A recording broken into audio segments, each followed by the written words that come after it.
النبي محمد عليه الصلاة والسلام أعمال قارة جرتو بشر نوصيت المامي وقوة وقوع علوس ترين كالوقات ترين ندى وقوع علوس كو ديس قوة رمضان ووضا قرنا يدين للسوم أيه وقرنا حيابا وقوع علوس بشر لقبتو حكم ده نبي محمد عليه الصلاة والسلام وبشو ملك الجبريل القرآن كلا دراسين جري ملك الجبريل باوي ماذا نبي محمد يا ملك الجبريل باوي حي دراسيان كتاب كالله إلى هذا الكيس إذا بشر تنبع علماء إلى وبلو قفك مسلم كي أحد حده إنه كتدبروا إلهي كتاب كيسو فهمه إلهي محو نلشا كربه أنا صنعيه وآخر وثيقة سمدك سودكته وبنادم لغو صحية آخر هداية absolute value بنادم كاللوغو تلقالي نولشي سودر إنو كبالان قريستو كورن مدحوينا ودن كان أما رئيس الوزارة دا ودن هداي وراقبو صدر تمالين والبعض أخر دا لكن ولي قانت فهمي حالو غورانيا وفتيرا خبل وحولي ميين بادوه كانسا وراق أدي قدمت هذا كهر لسا وكو سودكتو وأدقعنتك وهيستو وولي قانت أخري سونات فهميني إن القرآن ده فهمنا داية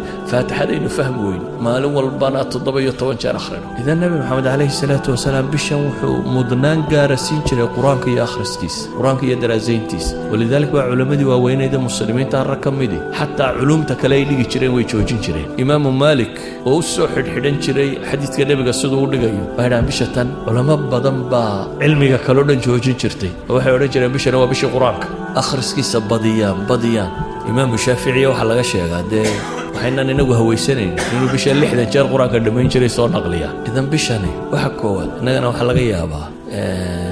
إمامك جس كتكيان لينا هذا مساجد كسوة مساجد صلاة بدن هم حصل ما يه جس قرآن وكتكيان وحلينا قربي نبي محمد عليه الصلاة والسلام هبين بالصلاة قالي دبتنا الصحابي باوي ما في شريس كحدا وكن دين النبي جبت كنيه أكو حدا دبتنا النبي عليه الصلاة والسلام فاتح هذه مركو كبحيبة البقرة بلعبة فحس اللي بيقول ده كله بقول آيات ما لها سو آخرين دانا وانا في البقرة دم بدم يبود ولا بقول يلي حسدتنا آيات ولا بتشي سيادرات البقرة دم بدم يبود حدنا البقرة مركب ودمينيي سيدويري بس دبده هاد الركوع دونا سورة النساء بلابي بيري مركاسو يردمي بيري النبي عليه الصلاة والسلام كاسان سيدويري هاد اسك الركوع دونا مركاسو آل عمران دبك بلابي بيري هادنا سورة آل عمران بدمي وشنشسي الديرات أيها الركعة آخرية انت وحا كم ضن وليبا وحلايا آيات عذاب مسومر لا إلهي بك مغنقلي مال تصبيح مسومر لو التسبيح ثاني يعني قرآن الله لا يا مهن قرآن لو تدبره يلا فهم يوحو الشيء يلا جواب يومها سقوا سلادة كتيرة مركو التصبيحات يحمد الله صامره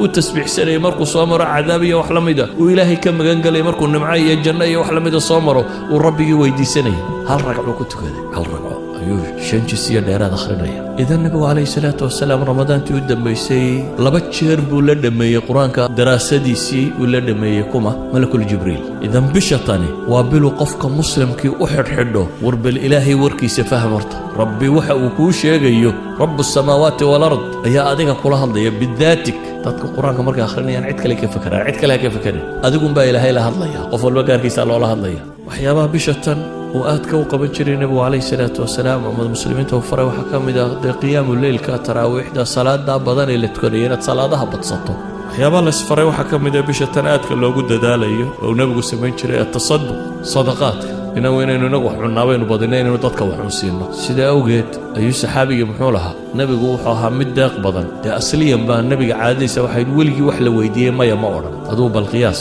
qof wax la weydiiyay aan maya oranin waliba dadku isku mid maaha markaan dadka wacdi ka dhax aqoonaad meelaha iska joogto cidda kugu soo beegmaysa wax ku moodaysa de waa dad yar aan yaro qaraaba iyo laba saddex saaxiib ahaydeen cid kale bay wax weydiinaysa laakiin ka waran haddaad dad madaxdood tahay oo waliba aanad askar iyo cid ku ilaalisa lahayn oo waliba hadduu madaxweynuhu shanta salaadood halkan inagula tukado oo cid dadka ka celinaysa aanay jirin imse qof baa wax weydiisan lahaa soo qof waliba dantiisa kulama soo dhaqaaqeen oo ismaaciil waa madaxweynihi ka waran hadduu rasuul ilaahay yahay rasuulkii ilaahay oo dadka dhex jooga oo meel la ku maqnay oo shanta salaadood bal la arkayo oo haddana weligii wax la weydiiyaan ma oranin wax la weydiiyay aan qatu ma oranin haddana isagoo sidaas noloshiisu ahay ayaa la yidhi haddana رمضان وكان أجود مما يكون وحاهان جري في رمضان بشهر رمضان وقد يقبضنا بلا كلو دم بالله intuu bishaa bixiyo way ka gadisnayd wax bixintiisu ka riix ilmursala bay ahayd buu xadiidku tilmaamaya sidii dabayl babanaysa ama dhabanaysa ayuu la mid ah yacni nebigu calayhi salaatu wasalaam gacantiisa way furray bisha tani waa bil markaa dadka muslimiinta ee takaaful ijtimaaci isu naxariistaan foqorada wax la siiyo masaakiinta wax la siiyo qaraabada la xidhiidhiyo tolka la xidhiidhiyo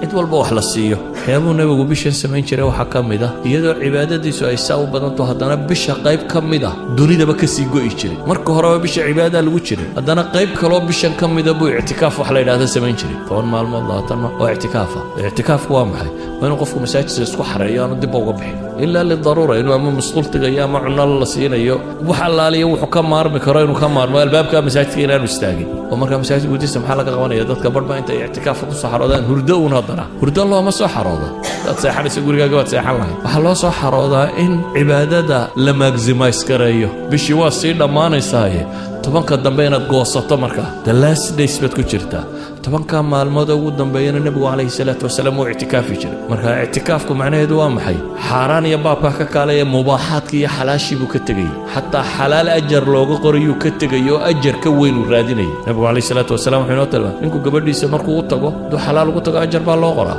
siduu xadiidka nebigu sheegay laakiin 10kan maalmooda dambe maca dumarka waa laga fogaanaya walaa tubaashiruuhunna wa antum caakifuuna fi lmasaajid baa ilaha yidhi haweenkana ha la dhaqmina idinkoo ictikaafsan baa layidhi idan 10kan maalmood calaa'iqu dunya kullaha buu jaraya wuxuu u fasax qaadanayaa in 10kan maalmood umuurta aakhiro oo qura uu ka shaqeeyo waxyaabaha bishan ku badnaa nebiga calayhi salaatu wasalaam waxaa ka mid ah ducaa ilaahay baryadiisa walidaalika baa aayadda ducada ugu khaasaysani waxay ku soo aroortay maxay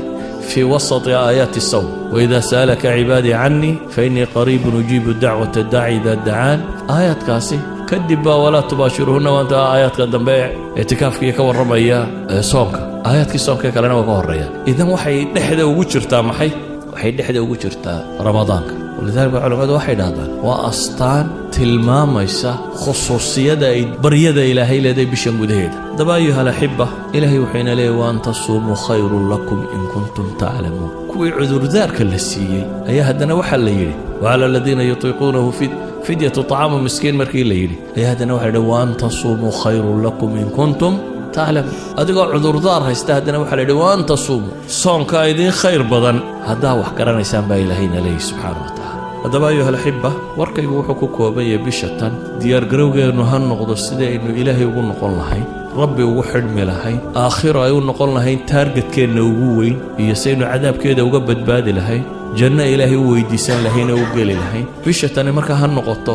daal badani waa inuu kaa muuqdaa oo ah faidaa faragta fansab ilaahay taacadiisa iyo cibaadadiisa inaynu ku daallo ee bil kaslaamnimo badan ay naga muuqato laziness bil aynu qaadno maaha bil dadku caajiso waan soomanay qof walba idhaa nafta ka sii baxdo ee waa bil aad u baahantay waa tababar baad gelaysaaye 11 bilood oo dambaad u sii sahay qaadanaysaa 11 horena dembigoodaad iska maydhaysaa waa bil aad u sii saha qaadanayso cafaariiddii waaweyneed ee abaalisadii baa lagugu soo dayn doonaa markay dhammaatay saad isaga celin lahayd haddaad traininka ugu sii jirtaa ibliisaanu dibkuugu duufsan lahayn iyo kooxdiisii idan haddaad bisha lafteedii dayacanto dee waad wada dayacmaysaa saa awgeed buu nebigu wuxuu leeyahay man xurima khayruha faqad xurim ama uu aamin u leeyahay jibriil oo leh ninkay ramadaan u soo gasho fansalakh oo ay dhammaato walam yukfar lahu uu leeyahay afka ciidda ha daro nebi maxamedna waa aamiin leeyahay ilaahay waxaan ka baryayaa subxaana wa tacaala inta gaadha bishatan ee asiibtee ka faa'iidaysata ee ilaahay ugu dhowaata in rabbi inaga yeelo sala allahuma calaa muxamedin wala alihi wasaxbi wasalam alxamdu lilah rabbi alcaalamiin